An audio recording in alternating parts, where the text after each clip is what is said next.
pretending they weren't there, so that engaging them in conversation was always they were always looking around, I'm not really here. I don't really want to talk to anyone. And this is literally... She never wanted to be a fairy tale princess. As a member of the royal family, females were tended to be treated as honorary men. As a member of the royal family, females were tended to be treated as honorary men. She loves driving the tanks and firing the guns. Behind palace walls, there are conversations the public never hears. No cameras, no aides, no carefully worded press releases drafted before anyone has finished speaking. Just royals, behind closed doors, saying the things that the official version of the monarchy can never allow into the light. And then, one day, the unthinkable happened. Those conversations leaked. What happened in that private palace meeting between Princess Anne and Camilla has been described by those familiar with the details as one of the most uncomfortable moments in recent royal history. Direct, unsparing, and witnessed by someone whose silence on the matter would have been expected. William couldn't keep it to himself, not for a moment. He backed everything Anne said, and ever since this happened, nothing has ever remained the same. The Iron Princess. Why Anne doesn't play politics.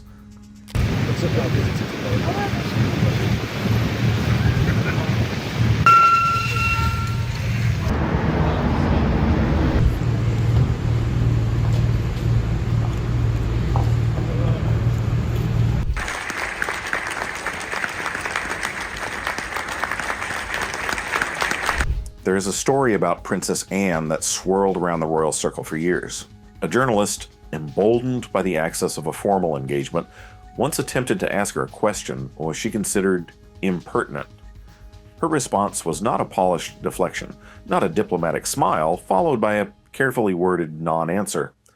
She looked at him directly and told him, in terms that left absolutely no room for interpretation, that the question was not one she intended to answer.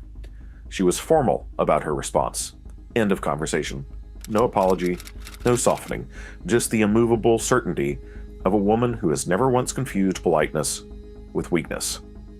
That is Princess Anne. And it has always been Princess Anne. Nothing changed, nothing added.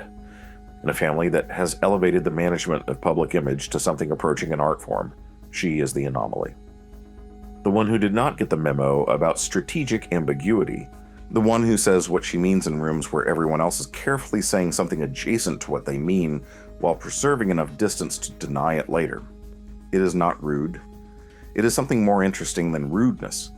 It is a complete and total absence of interest in what people think of her delivery. She cares about outcomes, about service, about the institution functioning as it should. She does not care about being liked in the process, even if her immediate parents were involved. This made her the most quietly feared voice within the royal circles for decades. Think about her record. She has publicly contradicted royal policy when she believed it was wrong.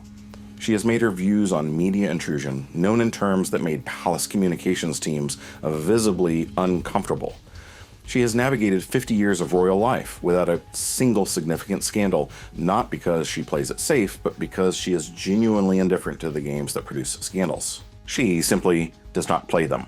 She never once played a pretense game when she wasn't feeling it. This brings us to Camilla, because the relationship between these two women has never been what the official photographs suggest. The smiles at public engagements, the coordinated appearances, the careful body language of two senior royals performing collegiality for the cameras. None of that tells the real story. Something was already happening that no one knew. The real story goes back decades. Back to the years when Camilla Parker Bowles was not a queen or a consort, or even a formally acknowledged presence in Charles's life. Back to when Diana was still alive, and the situation was what it was, and the royal family was managing it in the particular way the royal family manages things it would prefer not to acknowledge openly. Anne was not blind to any of it. Nobody in that family was. But Anne, unlike others who found ways to compartmentalize and accommodate, carries a particular kind of institutional memory. She remembers what happened. She remembers the cost of what happened. And she does not easily separate the person from the circumstances they created. That is not ancient history inside palace walls. Ancient history is for people who move on. Anne moves forward. That is different. Moving forward means carrying the full weight of what occurred and allowing it to inform every judgment that follows. and her judgment of Camilla has never been straightforwardly warm. She has always had a critical side about it, not privately. Sources who have observed both women in unguarded moments over the years describe an atmosphere between them that is best characterized as functional, civil, professionally managed, but never genuinely close. Never the natural flow that happens between two friends who have something in common. For years, that tension was contained. Charles was healthy. The institution was stable. The accommodations that everyone had made to arrive at the current arrangement were recent enough that disturbing them served nobody's interest. Then things took a turn.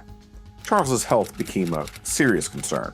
The question of succession moved from the abstract future to the immediate present in a way that shifted every calculation inside the palace. And with that shift came a different kind of conversation about what the monarchy looks like going forward, about who holds influence and who does not, about which relationships and which loyalties will define the next chapter of the institution. Those conversations, according to sources close to the family, have not always been comfortable, and they have not always stayed within the careful boundaries that palace protocol is designed to maintain. William's increasing centrality to these conversations is the part that changes everything, because William is not a peripheral figure managing his position carefully from a distance. He is the future. Everyone inside those walls knows it. And the people whose standing in the next chapter depends on his goodwill are very aware that his goodwill is not unconditional. It was never a thing that happened. People just assumed it, even when they never verified it. The private meeting between Anne and Camilla was not the beginning of this story, but at this point, it became the center of attraction. Camilla's crown and the people who never accepted it.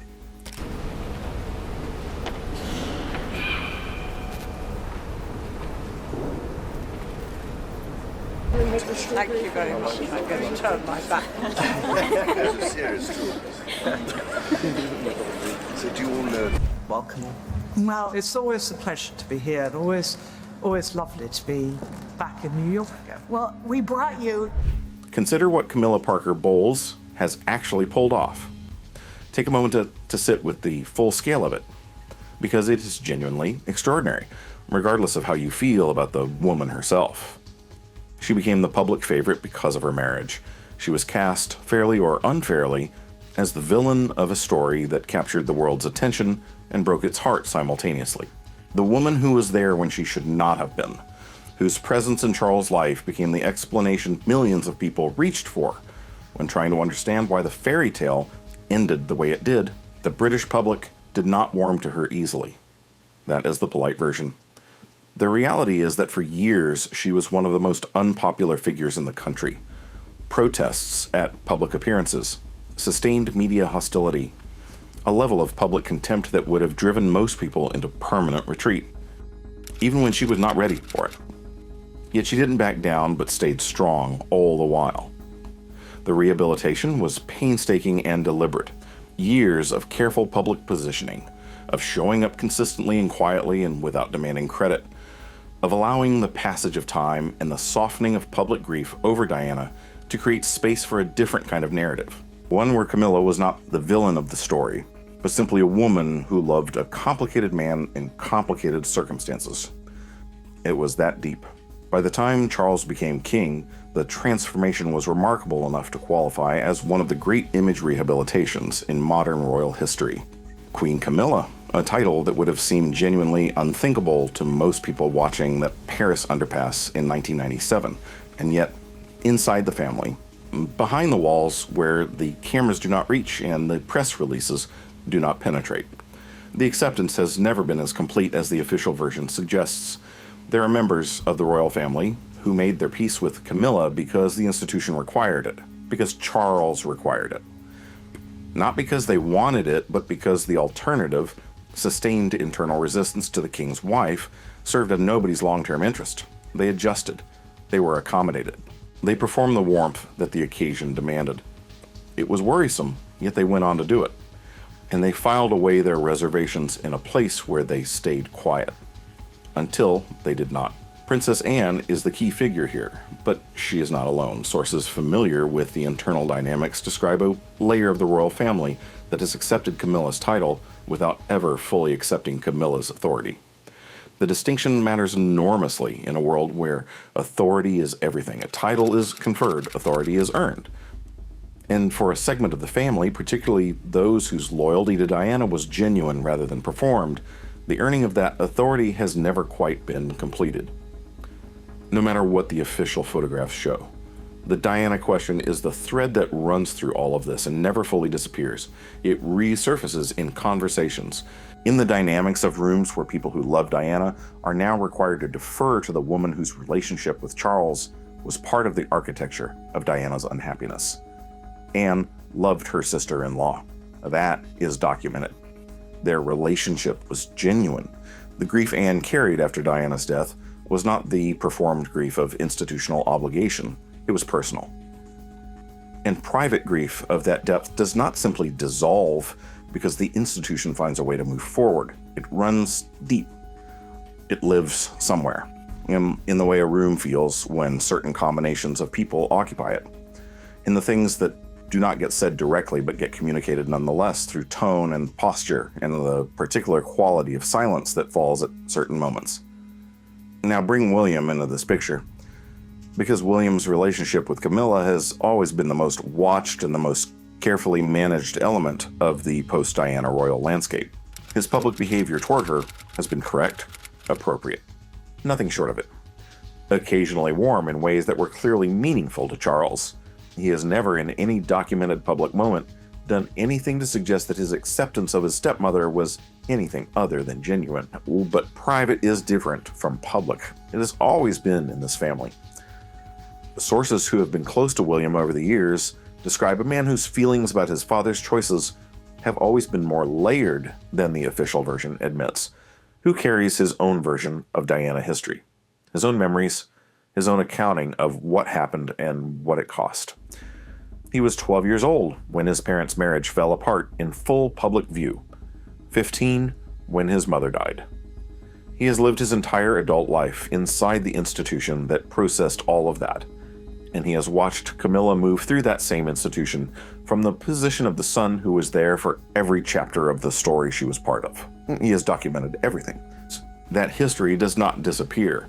It shapes things, quietly, persistently, in ways that only become visible when the pressure becomes significant enough to bring what was private briefly into the open. That pressure, apparently, has now become significant enough. Now it is right in the open, and nothing can hide it again. The meeting, what was said, and why it cannot be unsaid.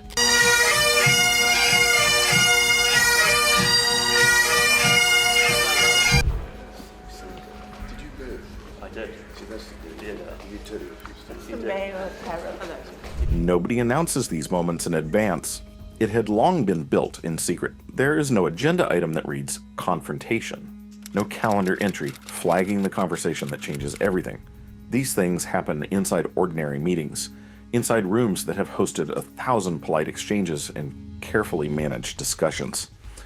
And then one day, in one of those rooms, something shifts. And what no one thought of became the moment everyone could not forget. This is the genesis of what happened here.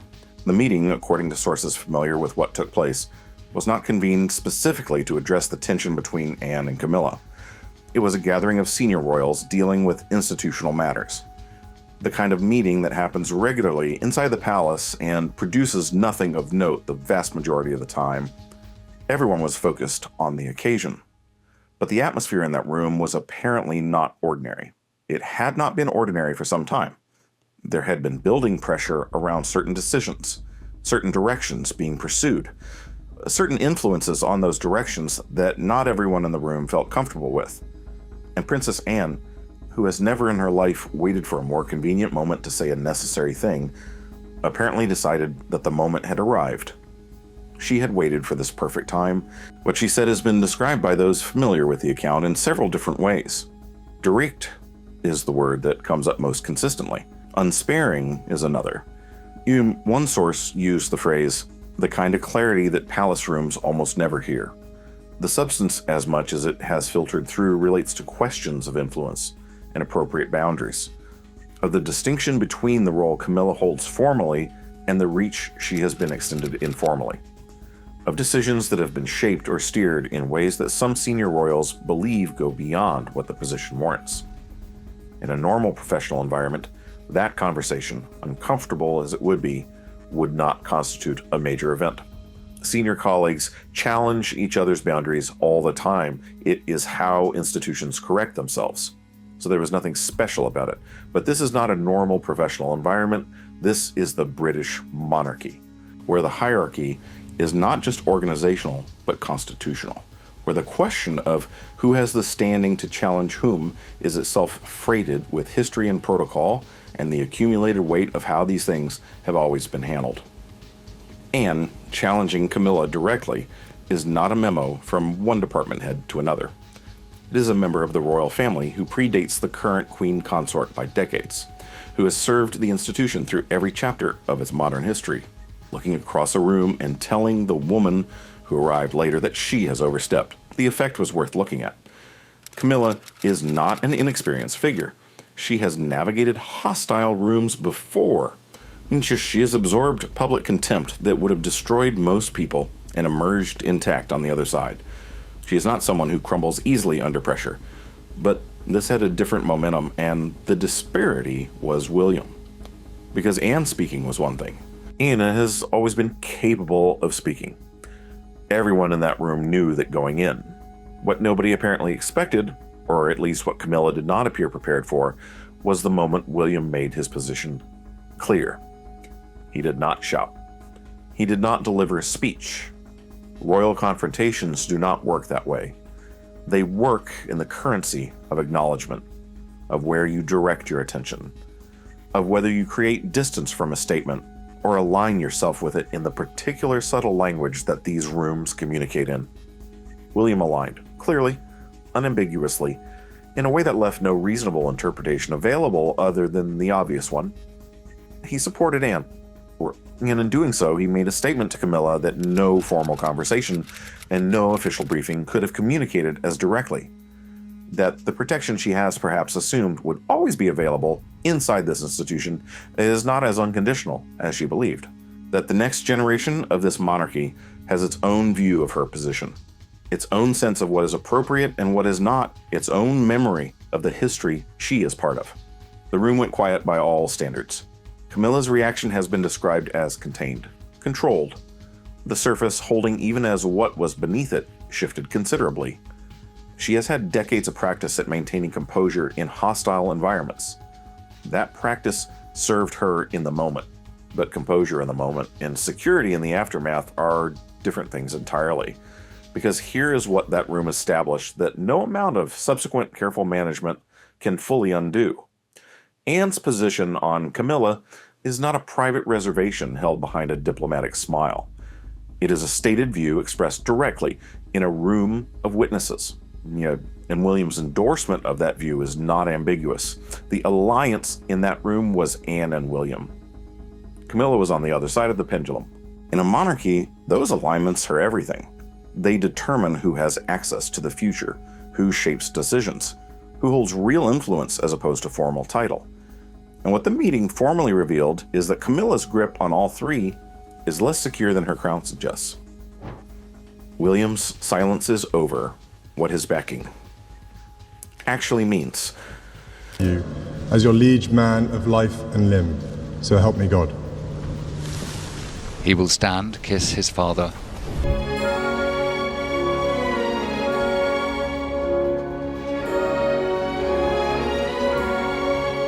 For years, watching William navigate the subject of Camilla has been like watching someone walk a tightrope in the dark. Every step is calculated. Every public appearance beside her managed with the kind of precision that only someone who has thought very carefully about every possible interpretation would bother with. Warm enough to satisfy his father, contained enough to satisfy his own conscience. Never so close that it read as an endorsement of everything that preceded the current arrangement.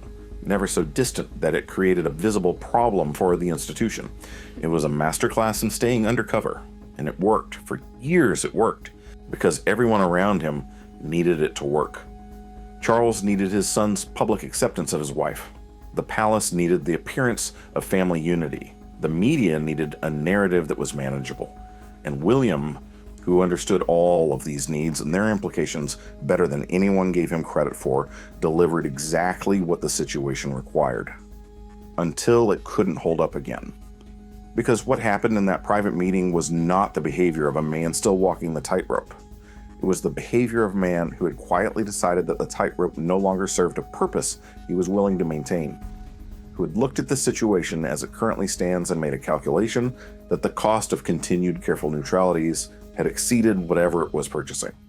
That shift does not happen overnight. It builds in the accumulated private conversations that never make it into any official record.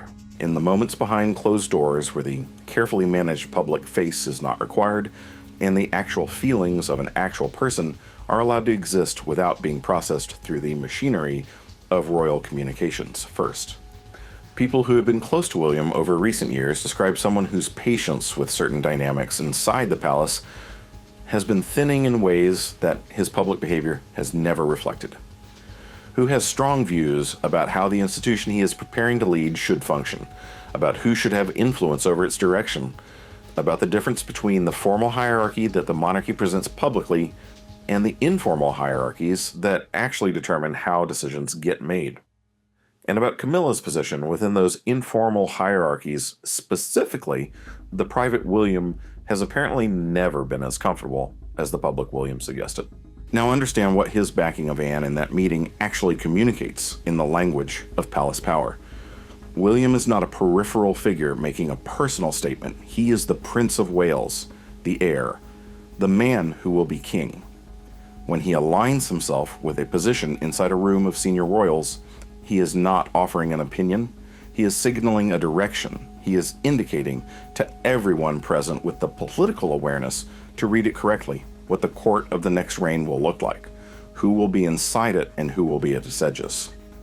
That signal lands with enormous weight on Camilla specifically, because her security within the institution has always rested on a combination of Charles's protection and the family's collective acceptance of the arrangement. Charles's protection is present, but compromised by his health in ways that introduce uncertainty into every calculation. And the family's collective acceptance, as that meeting apparently demonstrated, has limits that are now visible in ways they were not before. What William's backing of Anne tells Camilla is something no one has said to her directly in the official version of events. That the next reign, which is no longer a distant abstraction, but an approaching reality that everyone inside those walls is preparing for quietly, will not necessarily extend to her the same deference and accommodation that the current one has. This isn't a small thing to swallow. Consider what has held Camilla's life since she got married to Charles. The access, the proximity to power, the ability to shape conversations and influence decisions in the particular way that a monarch's closest companion inevitably does. The rooms that open because of who she is married to, the considerations that are extended because of the position she holds, all of that exists because of Charles. And all of that, in a world where William is king, depends entirely on how William chooses to define her role going forward. She really doesn't have a stake. He does not have to strip her of her title.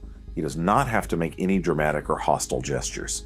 He simply has to allow the natural diminishment that comes with the transition of power to take its course without intervening to prevent it.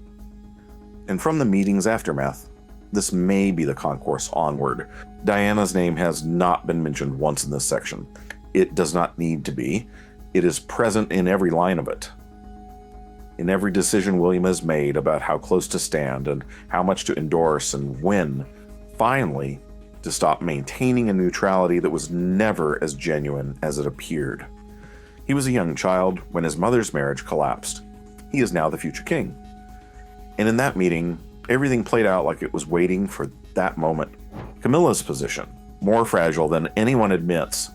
My book and, this, man, attacked me. And I On paper, Camilla's position was incontestable. Queen consort, formally titled, publicly accepted. The woman standing beside the king at every state occasion, every formal portrait, every moment of constitutional significance. The rehabilitation is complete. The battle won. The crown on her head is as permanent and undeniable as any crown can be. That is what the paper presents. But the reality inside those walls revealed something else, something more gruesome than the official version. Start with the thing nobody wants to say directly. Charles is not well. The nature and trajectory of his illness have been managed carefully in public communications. Carefully enough that the average person following the story has a very incomplete picture of what is actually happening behind the reassuring palace statements about treatment and recovery and continued engagement with duties. What sources close to the household describe privately is a situation that is more serious and more uncertain than anything the official briefings have communicated. A king who has good days and difficult days, whose capacity to function at the full weight of the role fluctuates in ways that require constant quiet management from the people around him, and whose long-term prognosis remains genuinely uncertain in ways that everyone inside those walls is aware of and nobody outside them is fully told. That context changes every calculation around Camilla's position, because her security, her access, her influence, her relevance to the decisions being made inside that institution, all of it flows from one source: her proximity to Charles, her role as the person closest to the king. Remove that proximity, or have it removed by circumstances beyond anyone's control, and what remains? A title, a residence, the formal courtesies that protocol demands, but not the access, not the influence, not the ability to shape conversations and outcomes that has been the real substance of her power since the marriage. And here's the interesting part. She wasn't in the rank she had placed herself by default. Her standing inside the institution is relational rather than foundational. It rests on who she is married to rather than on what she has built independently of that marriage. Compare that to Princess Anne. Anne's standing inside the royal family does not depend on any single relationship. It is built on 50 years of consistent, unrelenting, deeply respected public service, on a record that exists independently of any husband, any title, any adjacent association with power, and would be Anne regardless of every other variable in the equation. Her authority in that private meeting came from exactly that kind of independence. Camilla does not possess all of that, and the people in that room know it, including Camilla. Now add William's position to that picture, because his role in what comes next is not passive. He is actively preparing for the transition, the briefings, the expanded responsibilities, the quiet, sustained process of establishing himself as the operational center of the monarchy's future, in ways that do not undermine his father's current authority, but make clear to everyone paying attention where the gravity of the institution is shifting. In that process, the question of Camilla's role in the next reign is not academic. It is practical, immediate. Being discussed in rooms Camilla may not have full visibility into. Sources familiar with those discussions describe a range of perspectives on what her position looks like after the transition. Some in William's circle are pragmatic. She holds a formal title. She will be treated with appropriate respect. The institution will manage the optics of the transition carefully because that is what the institution does. But appropriate respect and genuine influence are not the same thing, and the warmth that might have extended her access and her relevance into the next reign has apparently been complicated by exactly the kind of private moments that this meeting represents. Every time something like this occurs behind closed doors, it deposits something into the permanent account of how she is perceived by the people who will determine her future standing, not dramatically, not through any single decisive moment, but cumulatively, in the way that all palace relationships actually function. In the slow accumulation of impressions, incidents, and alignments that nobody writes down, but nobody forgets either. The meeting with Anne will be remembered, not because anyone will reference it directly in future conversations, but because it revealed something about where William stands, about the limits of the acceptance Camilla has always assumed, about the gap between the title on paper and the authority in the room. And the reality about revealed truths inside the palace is that it isn't easily forgotten. Camilla still has her crown. She still wears her title, but now she has no liberty as she used to. Everything has shifted, and the people who made it are not done yet. After the meeting, nothing will be the same.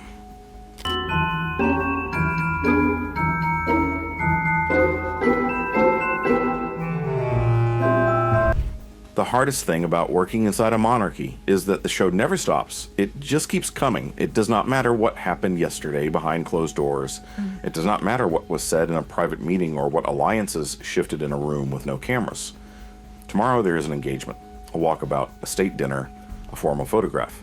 And everyone in that photograph will be standing in their correct position, wearing their correct expression, performing the unity that the institution requires regardless of what the institution actually is beneath the surface. That performance is about to be tested in ways that are different from the usual, because Anne and Camilla will share rooms again. They will stand at the same events. They will be photographed together at occasions where the optics of the monarchy demand a visible, functioning family. And they will do all of that carrying the full weight of what happened in that private meeting. Every exchange now freighted with a context that everyone present will be aware of and nobody will acknowledge. That is the particular cruelty of palace life.